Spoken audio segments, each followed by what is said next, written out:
Man, I was hoping to talk just some SEC football with you guys today here on Second Down, but it's looking more and more like this Southeastern Conference is going to have to stroke the SoCon a check for its naming rights because it's looking very likely. In fact, I'm looking at reports now that Texas and Oklahoma are joining the SEC, barring any kind of hurdle. And I guess the only hurdle could be the SEC schools themselves saying no. Texas and Oklahoma joining the SEC. So welcome into Second Down here on a Friday afternoon following 4 days in Hoover, Alabama for SEC Media Days. Christian Gokel alongside Kevin Thomas and the venerable PJ Zuko. What does that even mean? I don't know, but I like it. You're from you're our non-biased opinion. I mean, I can be biased about a lot of things, but understandable. But you're a Big Ten football fan, so we want to get your opinion on the SEC becoming this like Death Star inside of college football. A bigger Death Star. Yeah, bigger one than it already was. Right. So we needed the outside perspective from you. But this report from Chip Brown on 247 Sports says, quote, Texas and Oklahoma, the founding members of the Big 12, are leaving the league and barring any unforeseen developments will join the Southeastern Conference. A high-level source close to the situation told Horns 247. Now, we're going to catch up with Graham Coffey in the next segment and discuss all of this with him. He's been on top of this from the jump, so we'll talk to him coming up in the next segment. But I think a few interesting details to be ironed out here. And I think my biggest questions are, I guess, overarchingly, Kevin, what does this mean for the world of college football? And then how soon is this a reality? How soon are we seeing Texas and Auburn playing in an SEC West game? I guess are my two biggest questions for that to happen. I don't think it's going to happen in 2021. I think those are all contracts locked in that they have to play. But their current Big 12 TV contract runs through the 2025 season, but they could both leave for $75 million a pop. But if you're getting that Disney SEC cheese, maybe that's not as much as we think it is. Yeah, and I think it comes down to it. There'll, much like we saw with the ACC expansion from the Big East, there'll be some hurt feelings, and they'll be like, "Oh, you got to pay the exit fee," and then, somebody comes in and says, "Well, we'll replace so and so," and okay, so we have another member back. Okay, well, it's fine. You can just go. Big 12. I don't know if they stay around after this. I mean, this is where do you go? There's nobody you can add to replace Texas and Oklahoma. There just isn't. You could add 7 teams, and you couldn't replace Texas and Oklahoma as far as your league's concerned. So, what does it mean for college football? I think it's pretty obvious. Oklahoma, Texas going to the SEC would give them 16. Kansas has already made the call to the Big Ten. That's being reported out there that Kansas today. I mean, once the rats start jumping off the ship, and I'm using that only as a metaphor, then everybody else is looking to get off. So Kansas has already made that call. You better believe Oklahoma State is making phone calls. You better believe Texas Tech, Baylor are making phone calls. Unless you're going to rebrand the Southwest Conference of somehow, you're making phone calls. Where can we go? I mean, if the Big 12 wants to stay together, you could call yourself the Texas Conference and bring in Houston and some teams like that and just have it all Texas. SMU would probably, just have everybody in the state of Texas. The Southwestern Conference. Which is like your whole, state of Texas is huge. The Texas Conference? You're right. Yeah, the state of Texas. Yeah, the state of Texas is huge. But I think ultimately, let's be real about what we're talking about here. And which is why I've posed the question as the bad guy in the whole scenario, because everybody's like, oh, more football. Bah!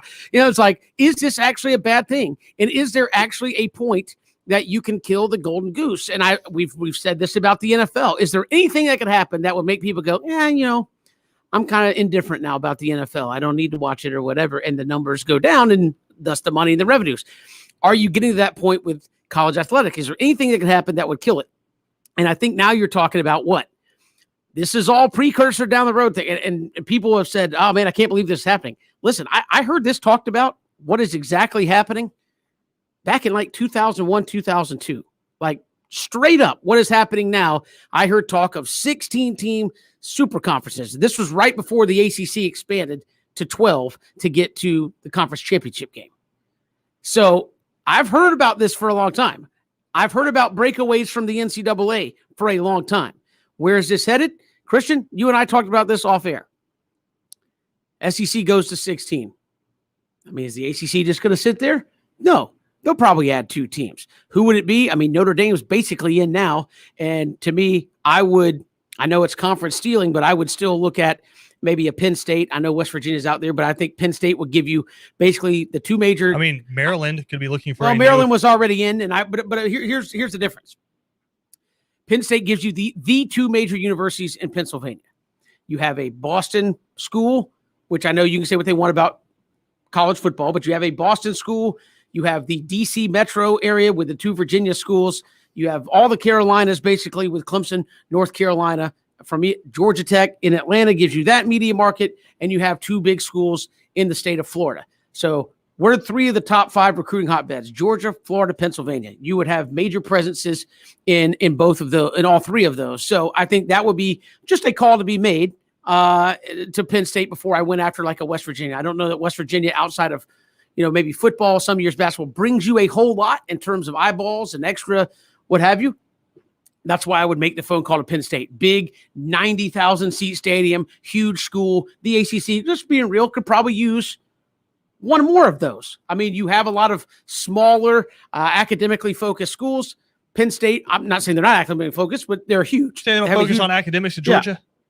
Well, you'd say they don't focus on academics at Texas, Kevin? Maybe not. What are you trying to say? But I was saying, listen, but You're so saying they're not to going to apologize for being. Yeah, to speed up this point. Vanderbilt. All right. To speed up this point, the ACC will go to 16. Yeah, Obviously, you're if going Brian Harsin on me if here. Kansas has reached out to the Big Ten, they will go to 16. Absolutely. The Pac-12 is going to sit there and go, well, not Well, us. What? We're going to go to 16. And that gives you what?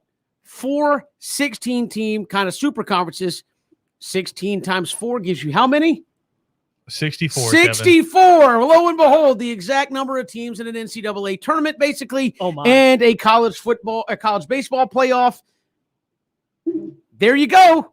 NCAA, see ya. We can do this ourselves. This is laying the groundwork for that. I'm telling you.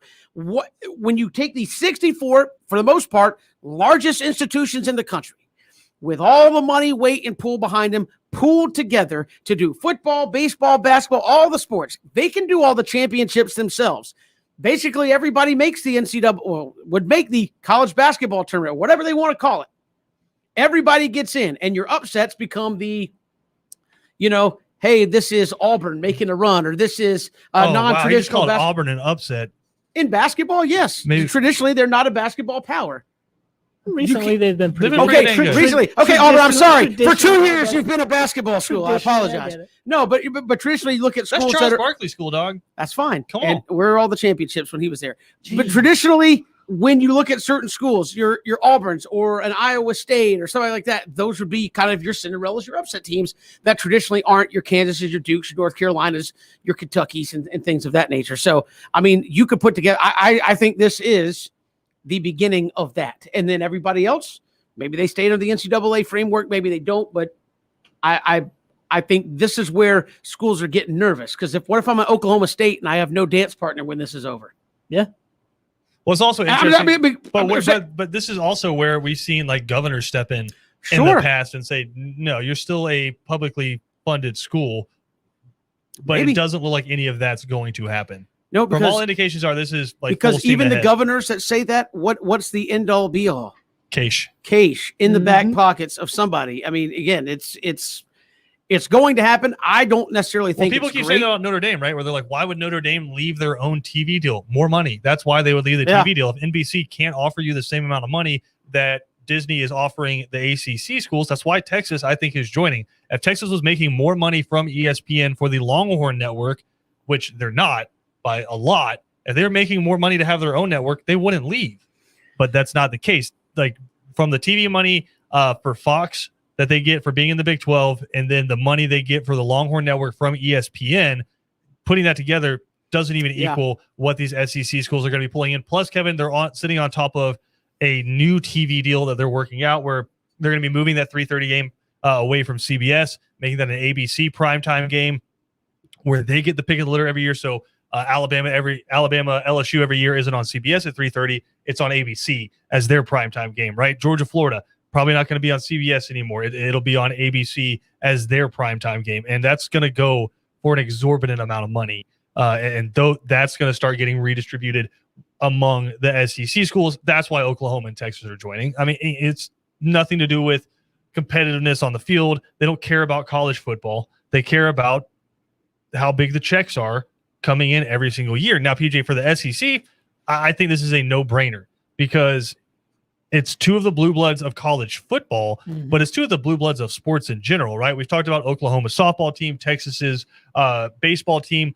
Both of their basketball programs are outstanding and would hugely benefit what's been a pretty and even when they're not, they're very solid. Yeah, so, it's been a lacking basketball conference. I'll say the SEC. It's been pretty much been Kentucky. Another school will pop up and kind of carry the torch a little bit, but beyond that, very much lacking. I mean, you had Ben Simmons at LSU, and I don't even think they made it to the NCAA tournament. So right. When they play in the NIT. So that would be a huge boon for them in terms of athletics. Because remember, Greg Sankey, sure, is he the face of Southeastern Conference football? Yeah, but he's also responsible for all the other sports inside the SEC. I think personally this is a no-brainer for the SEC, but you're worried about the fallout in terms of college athletics going forward. Yeah, for sure. And that's part of it, right? Yeah, because as you already mentioned, this is a business, right? And money is going to drive it.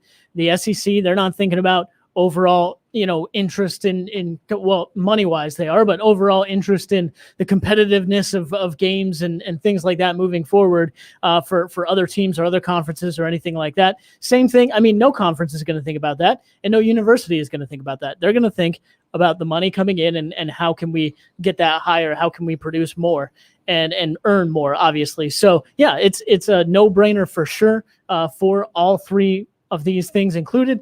And as you've already mentioned, Kevin, it's jump on the train, jump on the cash train now, or you're going to get left behind. Yeah. And just it's math, right? There's going to be teams, all these conferences, these 4 conferences are going to go up to 16 teams, and there's going to be teams left behind. There's not enough spots for everyone in the Big 12. So I think this is, the framework for maybe the conferences that do get left behind, that the teams that do get left behind, maybe we do see a third, one of these in-between leagues sprout up where you have Division I of college football right now, or you have the college football playoff teams right now, and then you have, Division II and things like that split together. I think those group of 5 conferences are going to kind of have their own thing and fight for their own championships. But if it doesn't go that way, and you have 4 16-team super conferences, power conferences, whatever you want to call them, and then everybody else, absolutely, I think the competitive nature of the games between those teams is going to go down. I think the gap is going to be even bigger between the teams that are in those 16-team conferences and are not. And I know we talked off air about the playoff potential if it does get expanded to 12 teams, and some of the guarantees that are in there for the non-Power 5 conferences. And while I do appreciate that, I just think you look at recruiting and you look at the interest that being in one of those conferences would have for recruits and whatnot. You say recruiting, though, and I'd say this. There's still only so many spots on a football field. True. Yeah. There's still only going to be 11 players on offense and 11 players on defense. So it's not like just because Texas is joining the SEC, all of a sudden they're going to sign 7 5-star quarterbacks every year because of the SEC, right? You still only have one quarterback who's going to be taking snaps. So I think some of the stuff that folks are worried about, you just got to kind of take a step back. And I think the biggest thing we need to realize is this. If Oklahoma and Texas join, which it looks like they're going to, how does that change my viewing experience? It doesn't. Auburn's still going to play Alabama every year, and you're going to go to Jordan-Hare, and you're going to set up your RV outside, and you're going to go into the game, or you're going to watch on TV, and it's going to be an amazing broadcast, and it's going to be college football. And so just because Arkansas has to play Texas every year now, potentially, is that bad? I think that's a great rivalry that's rejoined. Now, all of a sudden, Oklahoma's having to play some legitimate teams every single year in conference. I don't think that's a bad thing. So they need to take a step back. I think we're hesitant on change. But also, it's something that we all love. I know you got to go. Quick note, though. I mean, people think about this. Well, if this happens, you start getting super conferences, you got to rework the playoff. No, you don't. College football playoff has nothing to do with the NCAA. Zero. Absolutely zero. Yep. So if the Power Five, the NCAA champion is FCS if the Elite 64 or whatever you want to call it break away from the NCAA, that playoff is already there. I mean, you don't have to change anything. We got to take a quick break, though, here. Coming up after the break, we'll catch up with Graham Coffey. He's with dogsports.com, and he's really been out in front of a lot of this stuff, sources close to the situation at Texas and how this has come about. So we'll catch up with Graham when we come back. If you miss any portion of the show or any of the plethora of SEC Media Days interviews that we've had from the past week, just head to espncoastal.com or find ESPN Coastal on SoundCloud, Spotify, or Apple Podcasts as well. We got more to come here on Second Down after this.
Second Down on ESPN Radio is presented to you by the Uniform Source. 2 different locations in Savannah to take care of all your uniform needs.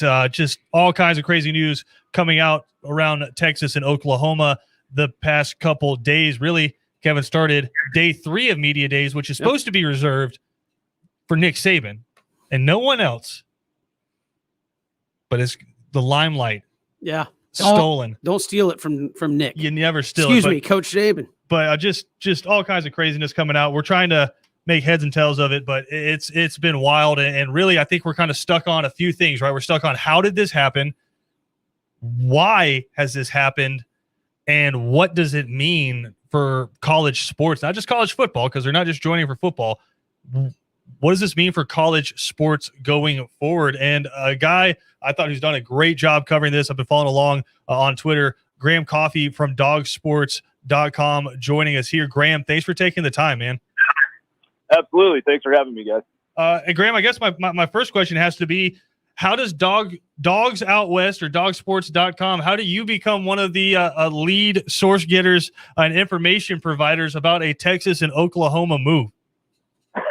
Well, anything having to do with the SEC, we're always plugged into, and we have some sources within the league office there. And then I just so happened to spend the first couple of my years after college at UGA working in the state of Texas and have some connections and some good people in high places out there with good information. So it was one of those kind of things that sort of just fell in our lap, I guess.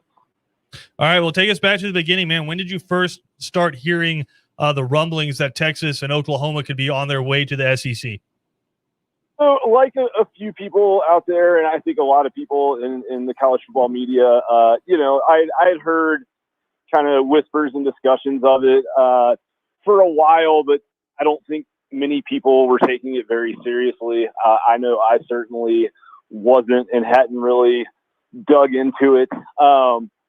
But yeah, I mean, obviously when the bombshell dropped a couple days ago on day 3 of Media Days, all of a sudden, I started reaching out to people that I know that are in the know. And it was a lot realer than I think any of us could have imagined before that moment. All right. Obviously there's money, but why the impetus to move and make this known, I guess, now? Well, I don't think that, that was part of Texas and OU's plan or Greg Sankey's master plan. I think that what happened there at Media Days was probably a little bit of subterfuge by Texas A&M. I think, from what we know now, it looks like the 2 Big 12 schools and the SEC had been kind of negotiating behind the back of A&M for a while, and someone tipped A&M off to it. And I think that was kind of maybe their Hail Mary is an appropriate term to use in an attempt to kind of get it out there, surprise everybody, put the league on the defensive a little bit maybe. And I mean, athletic directors normally don't attend Media Days, right? So when that story breaks and Ross Bjork, the Texas A&M athletic director, just so happens to be on the ground in Hoover, ready to do 2 hours of interviews talking about why it's a bad idea to bring these 2 into the conference, you can kind of put 2 and 2 together, right? Catch up with Graham Coffey, dogsports.com. You can follow him on Twitter at DogOutWest. Graham, yeah, the timing of it I thought was really interesting. And obviously the impetus is money for Texas and Oklahoma. But in terms of college sports, Kevin's kind of put this out there. Do you feel, because Greg Sankey hasn't been shy about going out and saying or voicing his displeasure with the NCAA, do you feel like this is the first step in big time college athletics trying to move away from the NCAA? Because if it is, I think this is a big one. It very well could be. I think that what it's definitely the first step to is kind of the super conference era, which was something that we saw on the horizon a decade ago when we went through the last wave of realignment and was kind of always seen as a possible scenario. And I think that with the playoff expansion is probably what was the catalyst for a lot of this and the timing for a lot of this. I think with the 4-team playoff, if you're an SEC school or you're the SEC commissioner, you know that you're going to have one team in it every year. And maybe, in a good year, you're going to have two. Everyone else is upset, right? The Pac-12's upset. You've got all these other conferences and the G5 schools that want to see representation in the playoff. And so I think Sankey is kind of, this is sort of a ruthless move by Sankey, right? It's like, oh, all right, you want a 12-team playoff? Cool, I'll give that to you. I'll create a super league that's going to take, at least 4 bids of those 12 every single season. And I think he's just being smart and staying a couple moves ahead of everyone else. You look at this moving forward, obviously, with Texas and OU reports, they're going to announce this. They're applying to move to the SEC as early as maybe next week when it's said. We see reports of Kansas giving phone calls to the Big Ten. What's the next move, the next ripple around college football as this happens? Is the Big 12 done? Is the ACC making phone calls right now? I mean, what do you think is the next big ripple in this? So there's 2 things that can happen, right? There's the one thing that could probably stop this, and it would take a lot of momentum and a lot of organization at this point to stop this. But the only thing left that could stop this would be if all the other conference commissioners and power brokers involved with the college football playoff came in and said, no, we're not expanding to 12 teams, and we're going to keep it at 4, because at that point, having Texas and OU is probably a detriment to the SEC. I don't see that happening. It doesn't look like that's happening. So the next wave appears to be exactly what you're saying, right? I think that it seems like the Big 12 is probably going to dissolve organically. I guess that the Big 12 could scramble and try and bring in a Houston and an SMU and so on and so forth. But I think pretty quickly you're looking at a situation where those television rights are not very valuable without some of those big name brands like a Texas or an Oklahoma. Like bringing SMU into the conference isn't going to move the needle from the TV contract side of things, right? So I think we're going to see kind of the scramble a little bit like we saw last time. If this really happens and Texas and Oklahoma really move, I do think you'll see maybe Kansas is reaching out to the Big Ten. I don't know if the Big Ten is interested in Kansas.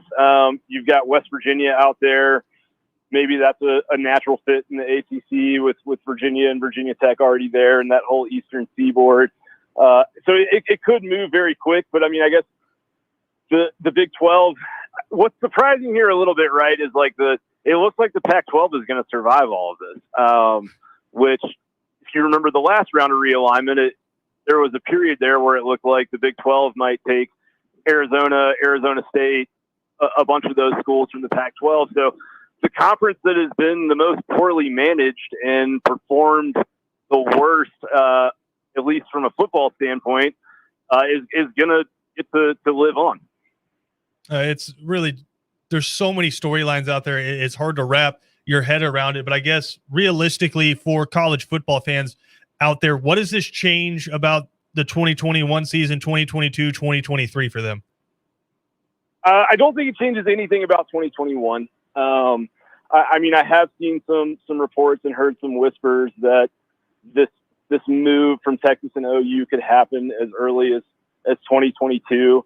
I don't think it's going to happen unless the playoff expansion happens on an accelerated timeline. And so what started all of these conversations, right, is that the Big 12 media rights, the college football playoff's current contract, and the SEC's current 12-year schedule rotation that started when Missouri and Texas A&M joined the conference all end in 2025. And so everyone looked up and was like, oh, we have a unique opportunity here to move some things around. And that was the quote that we got from our source at the SEC office, was that this was seen as a unique opportunity, the timing of all of this.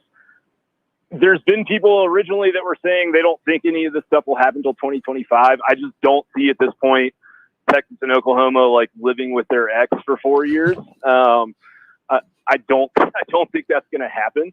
So I think that we could see this as early as 2023, provided that the playoff contract can be tweaked or brokered to start a 12-team playoff a couple years from now instead of 4 or 5 years from now. And you really kind of answered some of that. But I was going to be, I think Christian and I both were looking at it saying, is there a number in this buyout situation that would cause Oklahoma and Texas to go, okay, we can eat that and we're ready to move? Is it potentially just renegotiating a TV contract with the SEC and moving that timetable up that would cause it to happen sooner? Possibly. I mean, the number that's been quoted out there is, there's kind of a clause in the Big 12 contract that there would be a buyout of sorts for any school leaving. And that number has been floated at $70 million, which sounds like a lot of money, and it is a lot of money, but there's also been, some informed sources saying that after Texas and Oklahoma make this move and the SEC's TV contracts automatically reset and that gets renegotiated, that just from television rights, you could see each SEC institution making $70 million a year as their share of the TV rights, right? Which is right now it's about $45 million. So you're adding a massive amount of value by adding these two schools. Yeah, I mean, I think that quite possibly they would be willing to pay that off. And I mean, as long as what we've heard from the beginning is that Texas is willing to fold the Longhorn Network to join the SEC. And I think that's an important show of kind of humility after they've sort of tried to bully their way through the Big 12 for the last couple of decades. So I'm sure that ESPN would be more than happy to fold those rights and those contracts into the SEC network, which they also own. And I'm sure they would love to have that inventory of, Oklahoma on the road at LSU or, Georgia at Texas in 2023 instead of 2025. Catching up with Graham Coffee, dogsports.com. Follow him online at Dog Out West. Graham, not too long ago, I don't know how much you follow European soccer, but not too long ago, we saw Saudi-backed money try to start a quote-unquote super league, right, where they were going to bring in the top teams from all the European soccer leagues, and they said they weren't going to take them away from their home leagues, but that was the point, right? Moving them out of the Champions League and moving them away from the status quo. The backlash from fans was so bad inside of that they canceled it, and they were giving up sometimes $30 billion a piece for the teams, giving it up to go back just to the status quo. Do you think there's going to be an outcry? I'm not going to say to that scale, but from fan bases, could the fans of the Big 12 or even from the SEC themselves, do they have enough power and enough sway to prevent something like this from happening if they feel like it's going to be detrimental to the sport? I mean, I think that you'll see certain factions that are unhappy with it. I don't think that there's enough energy or organization there to stop it.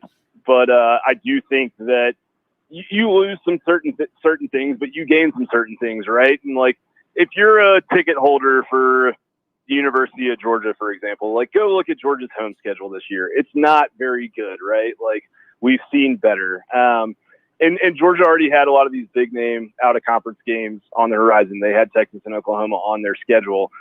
With a 12-team playoff, I think you do kind of run the risk of a little bit of devaluing of the regular season, which I know there's people that disagree with that and people that agree with that. But I think that like adding Texas and Oklahoma to a conference rotation and playing those teams a couple times every 4 years, it makes your home schedules more interesting. It makes the regular season more interesting. It's better inventory. It's more games that people are going to watch. Maybe it does away with the SEC SoCon conference Saturday crossover there in late November where Bama always plays like Charleston Southern or someone. So I think that there's enough that's enticing to keep people on board. I think if this was happening under the auspices of a 4-team playoff, though, that you would see a lot bigger backlash and maybe enough momentum to stop it. So, Graham, let me ask you this before we let you go, man. Texas and Oklahoma, they join the SEC. Are we still looking at a sport we recognize in 5-10 years?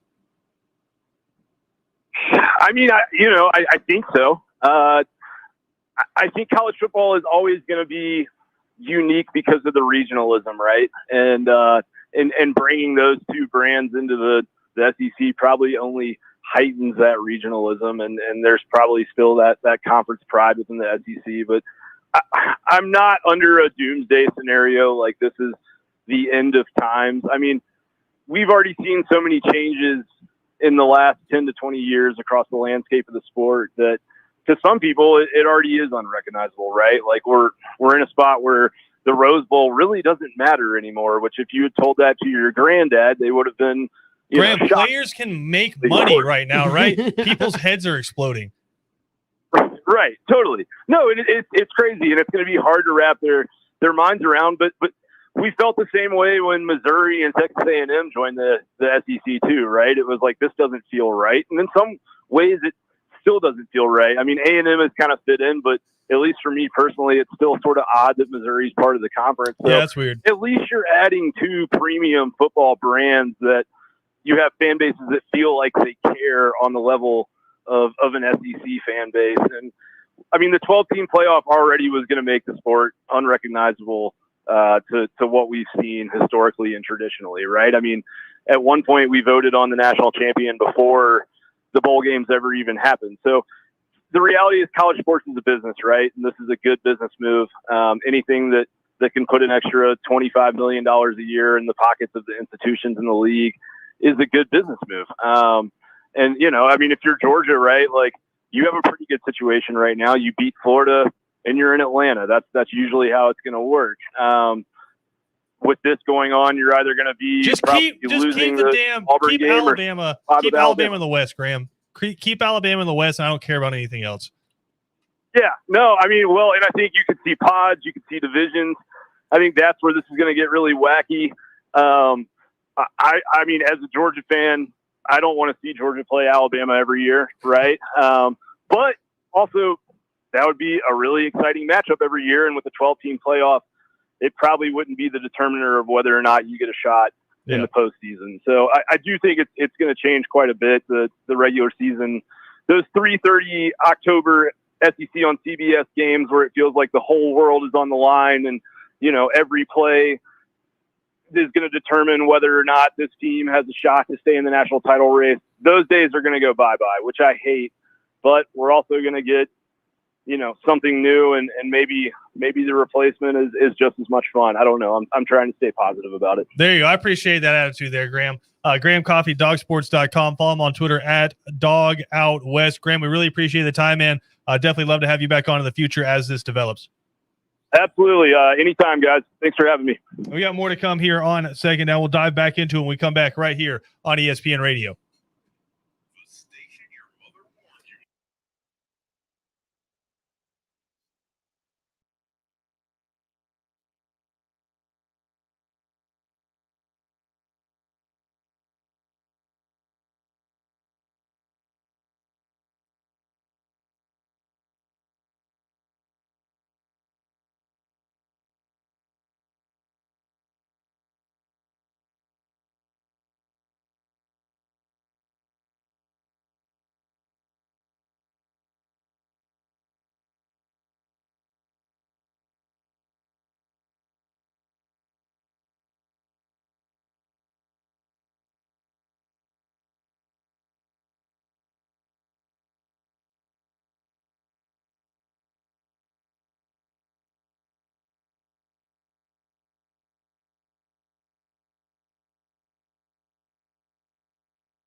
Second Down on ESPN Radio is presented to you by the Uniform Source. PJ Zuko giving us his own spicy hot takes here in the break. But guys, I feel like we're overthinking this a whole lot.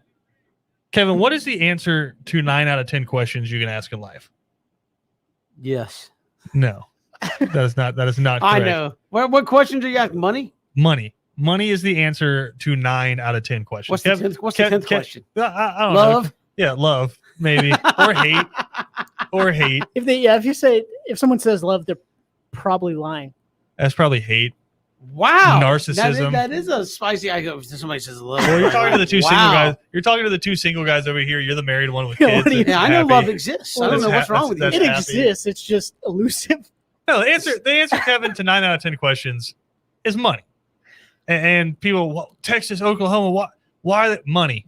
Yeah. It seems just Doesn't mean it's plainly a good simple. thing. I mean, that's at the end of the day. I mean, but It's a good thing if it's going in your pocket. I think we are just pre-programmed as human beings to hate change. I don't even think it's that. I can see where consolidation of college football would be good, but I think, as I've said, when you talk about, and I'm willing to concede that when you talk about things being different and not what kind of you grew in love with the sport, I think you lose that kind of collegial feel the more and more you do that, where it's like, hey, we're having. But again, And again- define the collegial feel for me, Kevin. Like, what do you mean when you say that? 'Cause words mean things.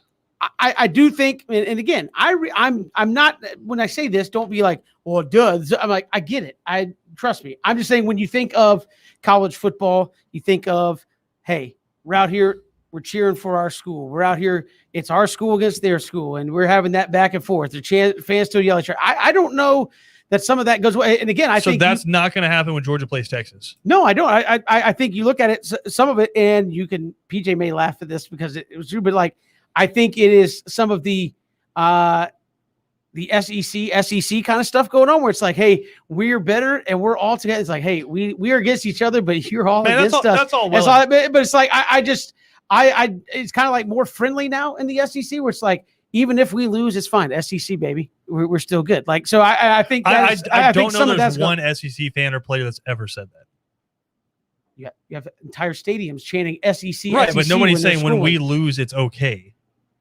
No, I'm saying as long as the SEC wins the national championship. That's It's like, not true. Like I don't like coaches just get because you don't coaches say get it. coaches get fired every year in the SEC. It's not like that. And Alabama won last year. You And talk to the coaches, yeah. But Alabama won the national championship. But we also have a new coach at Auburn.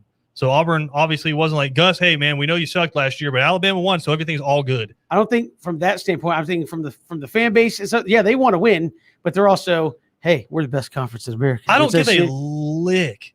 Like You don't, but a lot of people do. If you And I didn't, think- you wouldn't I have think chance more to go, so- I because think it's the more only so conference that walks around with doing the that. SEC, I think more so than anything, it's a brand of football that they do the chants for. Like when you're smacking Notre Dame 42-14 or whatever, 41-14, whatever the score was in that one, that's when you start chanting SEC. I think it's more of a style of football thing than it is so much a, hey, we're okay that we lost if I'm a Kentucky fan, so long as Georgia wins. Ben says he will quit his job here if Georgia ever wins a national championship because he doesn't want to have to deal with it. So I think it's more so a Kevin thing.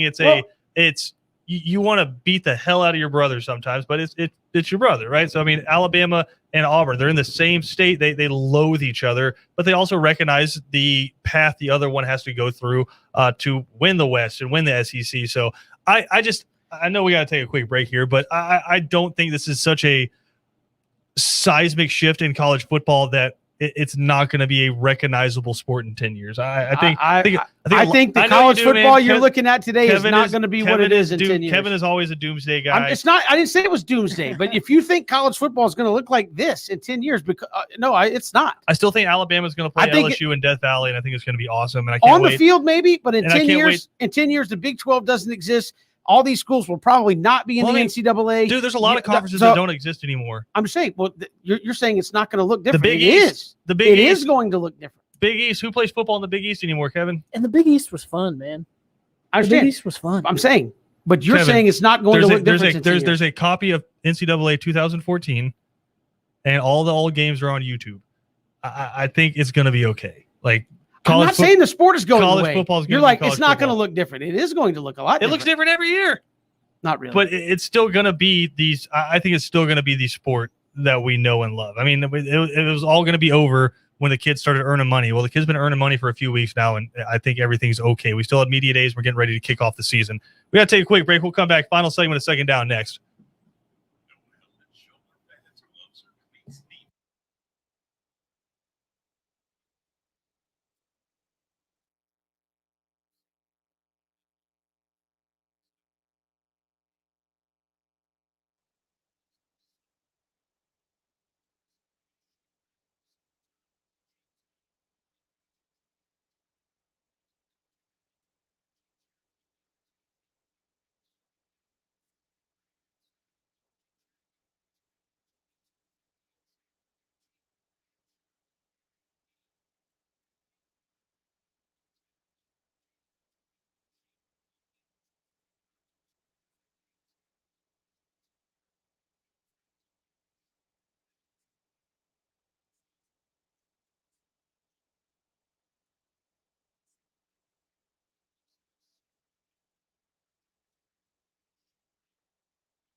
Talk about south of Atlanta, Kevin. I was driving through, I guess I went Birmingham, Montgomery, You were way south of Atlanta. Eufaula, Lee. Eufaula. That's a good spot. You follow me, I follow you.